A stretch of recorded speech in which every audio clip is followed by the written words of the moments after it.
In just a couple of weeks, it will be 3 months of me having worked remotely. And at first, I will say I was pretty hesitant about going to be a remote nurse. Now, to get more specific, I'm in nursing informatics, but for the context of this video, I think this applies to all remote nurses. And going from the bedside to going home just was a totally different concept. But I really want to talk about some pros of being a remote nurse. With the first pro being obviously being able to work from bed. Now, I'm just kidding. I honestly do not work from bed. I try to stay out of bed just because it can be so easy to just want to lay around all day, and working remotely, that is not something I want to get used to. I need to stay moving, move it or lose it.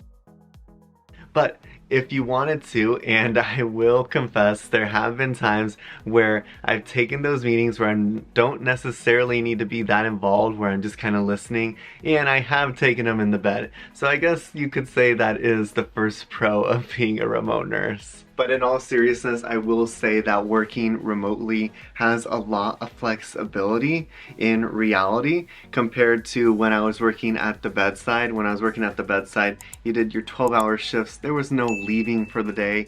Leaving early, there was no leaving for a couple hours. That would be considered patient abandonment. But in this role, where I am 5 days a week, if I do need to make appointments, because I am Monday through Friday, my job at least is flexible. If I need to step out a few hours early, I'm salaried. So the thing is, as long as I get my work done, and I have everything covered that needs to be covered, because we do attend quite a bit of meetings, then I'm able to do those extra things that I normally wouldn't be able to do. Now, from flexibility, I would say the next pro of being a remote nurse is my work-life balance. Now, when I left the bedside, I was scared mostly of working 5 days a week. I was only doing 3 shifts on the floor, and yes, they were very hard, long shifts, but then I had 4 days to recover. Well, from that position, I went to a job in a hospital in informatics, working Monday through Friday, and it's a lot less stress than being a bedside nurse, but by Friday, I was really starting to feel it, especially with the commute, which I'll get into, but 5 days in a row of just waking up and doing kind of that same thing was just a struggle. So then I get into being a remote nurse and doing this 5 days a week, and I don't feel as fatigued as I did when I was doing that in the hospital. And like I said, one of the main things had to be the commute. Now, I live fairly close to the facility that I was covering, which was maybe 20-25 minutes, but there would be times when I would have to go to our main hospital, which was probably about 45 minutes to an hour if you count me getting out of my house and parking in the garage and getting up to the actual hospital.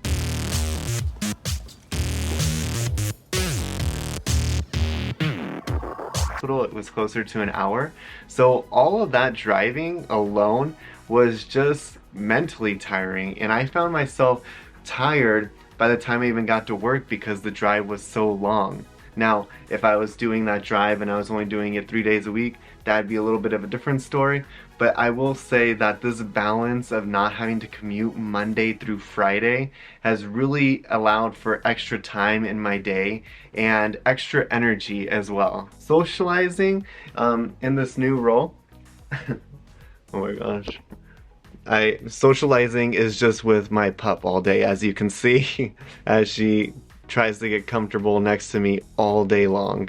She's over there getting herself comfortable, looking out the window. It's a nice rainy day, go figure.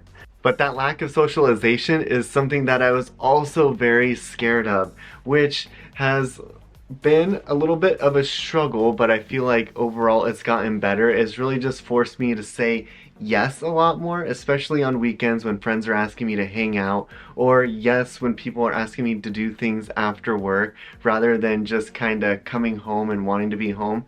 I've been home all day, Some days are busier than others, but it really has pushed me to just say yes and try to do more things. We're transitioning to a different location because that's pretty much what I do. This wall might look kind of blank because we're in the process of moving. I just love the way blue velvet looks.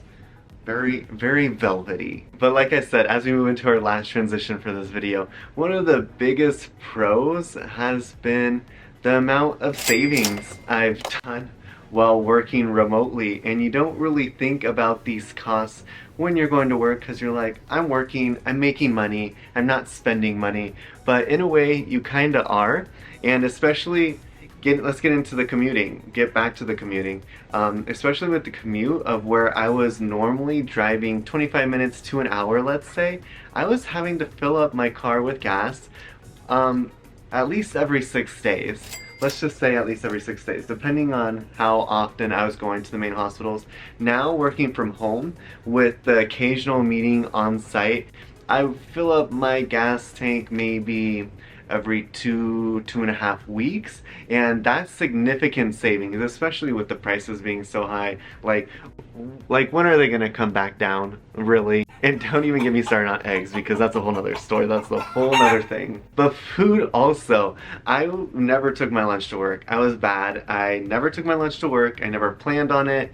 It was not something that I ever wanted to do. So I always ate at the cafeteria for lunch. I usually ate breakfast at home, but there would be the days where I'd go get a breakfast sandwich. So let's see. I get a breakfast sandwich 2 times a week, and those were roughly $3.25, let's say. So $3.25 2 times a week. And then I was eating lunch, which ranged from $7 to $8.50. The discount at the cafeteria was not that great, so we'll just say $8 5 days a week. We'll add that in, and then on top of that we have coffee. And coffee is just more of a treat for me, just something I like to do socially. It's not something I exactly needed. So it's not like when I would get coffee, I'd go and get a black coffee with creamer, because I didn't need that and I don't want that. I wanted to go down to the coffee shop with my friends for a little break and get something good to snack on. This lighting today is very white, making me look very pale, or maybe it's just because I'm inside all day. I don't know. But yeah, then you add in the coffee, and my coffees were $4, and I didn't do that Monday through Friday. I would do that 3 times a week. So I'm gonna do the calculations. I'll throw them up on the screen so you can see. But that's what I was spending a week. Times that by 4, and that's what I was spending a month. And those little expenses here and there really make a big difference. Now, this does not include my new hobby of Amazon shopping, but yeah, if you want to check out one of my other nursing videos, you can right here. If you haven't already, make sure you hit that like and subscribe. We're so close to 10,000 subscribers, and if you like these types of videos, a little bit more casual, kind of a little bit more around the house, go ahead and leave a comment down below, but I'll talk to you guys later. Thanks. Bye.